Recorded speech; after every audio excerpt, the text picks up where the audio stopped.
Hello दोस्तों, नमस्कार। हमारे चैनल मास्टर स्टडी पॉइंट में आपका स्वागत है। आप कैसे हैं? आपके लिए आज एक नया वीडियो लेकर आए हैं, जिसमें आपको हम बताएंगे वास्तविक संख्याएं क्या होती हैं। तो आइए वीडियो को शुरू करते हैं। पहले है वास्तविक संख्याएं। वास्तविक संख्याओं को अंग्रेजी में रियल नंबर बोलते हैं।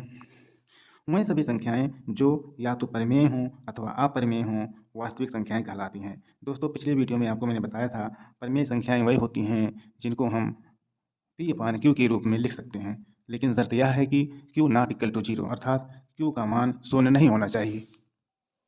जैसे 1/2, 4/6, 2/5, तो ये सब संख्याएं परिमेय संख्याएं हैं। इसी के साथ आपको मैंने बताया था अपरिमेय संख्याएं। अपरिमेय संख्याएं वही होती हैं जिनको हम पी अपान क्यू के रूप में नहीं लिख सकते हैं, जैसे √2, √7, √11, √17 आदि। तो यहाँ हम देखेंगे वास्तविक संख्याएं। तो वास्तविक संख्याएं वही संख्याएं होती हैं जो या तो परिमेय हों अथवा अपरिमेय हों, यानी कि दोनों हो सकती हैं। परिमेय संख्या भी हो सकती है और अपरिमेय भी संख्या हो सकती है, तो उनको हम वास्तविक संख्याएं कहते हैं।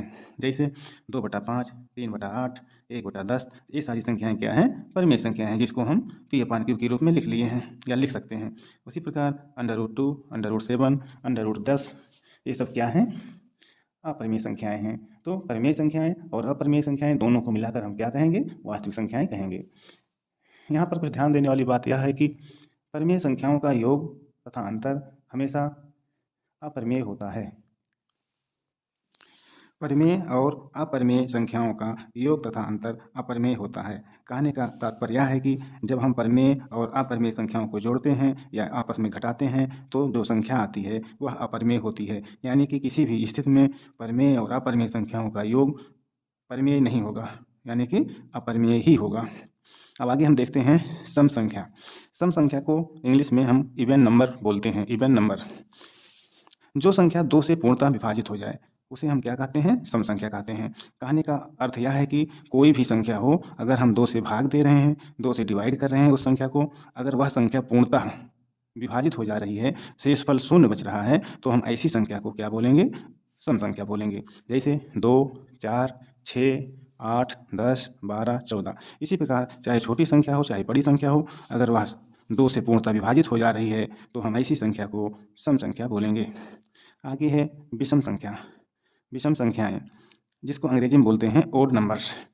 जो संख्याएं 2 से पूर्णतः विभाजित नहीं होती हैं, विषम संख्याएं कहलाती हैं। कहने का तात्पर्य यह है कि जब हम किसी संख्या में 2 से भाग देते हैं, 2 से डिवाइड करते हैं, यदि वह संख्या पूर्णतः विभाजित नहीं हो रही है, शेषफल कुछ ना कुछ बच जा रहा है, चाहे 1 बचे चाहे 2 बचे शेषफल, तो ऐसी संख्या को हम विषम संख्या बोलेंगे।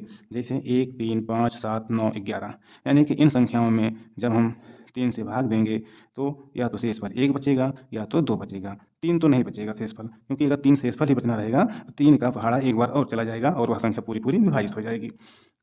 तो ऐसी संख्याओं को जो 2 से पूर्णतः विभाजित नहीं हो रही हैं, उसको हम क्या कहेंगे? विषम संख्या बोलेंगे। दोस्तों, यहाँ थोड़ा बोलने में गलती हो गई है। विषम संख्याएं, जो संख्याएं 2 से पूर्णतः विभाजित नहीं होती हैं, उसको हम विषम संख्या बोलते हैं। जब हम 2 से किसी संख्या में भाग देते हैं, तो हमेशा शेषफल 1 बचेगा। यानी विषम संख्या में जब 2 से हम भाग देंगे तो हमेशा शेषफल 1 बचेगा, 2 शेषफल नहीं बचेगा, क्योंकि जब 2 शेषफल ही बचना रहेगा तो 2 का पहाड़ा एक बार हो जाएगा। यहाँ पर मैंने 3 बोल दिया है, उसके लिए सॉरी। अब आगे हम देखते हैं अभाज्य संख्याएं। अभाज्य संख्याओं को अंग्रेजी में प्राइम नंबर्स बोलते हैं।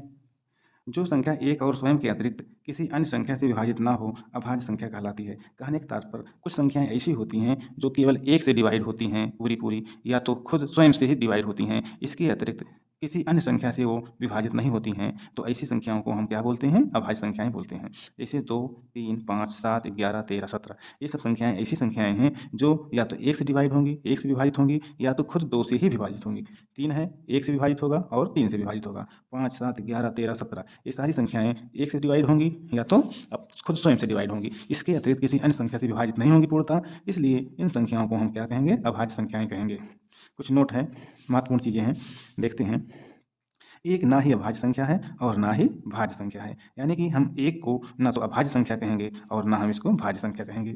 केवल 2 सम अभाज्य संख्या है। कहने का मतलब, जितनी भी संख्याएं हैं उसमें से केवल 2 ही एक ऐसी संख्या है जो सम अभाज्य है। 1 से 100 तक केवल 25 अभाज्य संख्याएं हैं। अगर हम 1 से शुरू करें, 100 तक जाएं अभाज्य संख्याओं को खोजते हुए, तो हमको केवल 25 अभाज्य संख्याएं मिलेंगी। आगे हैं भाज्य संख्याएं, जिसको हम अंग्रेजी में कंपोजिट नंबर्स बोलते हैं। जो संख्या एक और स्वयं के अतिरिक्त कम से कम एक अन्य संख्या से पूर्णतः विभाजित हो, ऐसी संख्या को हम भाज्य संख्याएँ कहते हैं। कहने का तात्पर्य कोई भी संख्या है, चाहे छोटी हो, चाहे बड़ी हो, यदि वह एक और स्वयं के अतिरिक्त कम से कम एक संख्या अधिक से अधिक चाहे जितनी भी हो सकती है, से डिवाइड हो रही है, तो ऐसी संख्या को हम अभाज्य संख्या बोलेंगे। जैसे 4, 4 1 से डिवाइड हो रहा है, खुद 4 से डिवाइड हो रहा है, इसके अतिरिक्त कम से कम 2 से डिवाइड हो रहा है। यानी कि इसके अगर हम गुणनखंड करेंगे 1, 2 और 4 होगा, तो यह क्या है? भाज्य संख्या है। इसी प्रकार 6 है, 1 और 6 से तो डिवाइड ही होगा, इसके अतिरिक्त 2 और 3 से भी डिवाइड होगा। उसी प्रकार 8, 9, 12, 14, 18 ये सारी संख्याएँ हैं जो एक और खुद से तो डिवाइड हो रही हैं, इसके साथ-साथ 1, 2, 3 यानी 2 या 2 से अधिक अन्य संख्याओं से भी डिवाइड हो रही हैं, पूरी-पूरी विभाजित हो रही हैं, तो हम ऐसी संख्याओं को भाज्य संख्याएँ कहेंगे।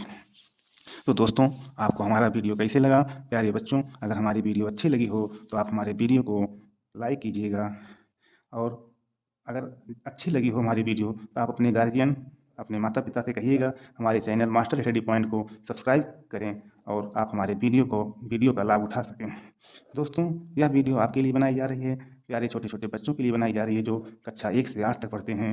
बड़े लोग भी इस वीडियो को देख सकते हैं, लेकिन इस वीडियो को बनाने का उद्देश्य छोटे बच्चे जिनको छोटी-छोटी चीज़ें नहीं आती हैं, कमज़ोर रहती हैं, बता नहीं पाते हैं और बड़ी क्लासों में पहुँच जाते हैं, तो उनके बेस को मजबूत करने के लिए यह वीडियो बनाई जा रही है, जो कभी भी हमारे वीडियो को देख सकते हैं और देख-देख कर के ज्ञान प्राप्त कर सकते हैं।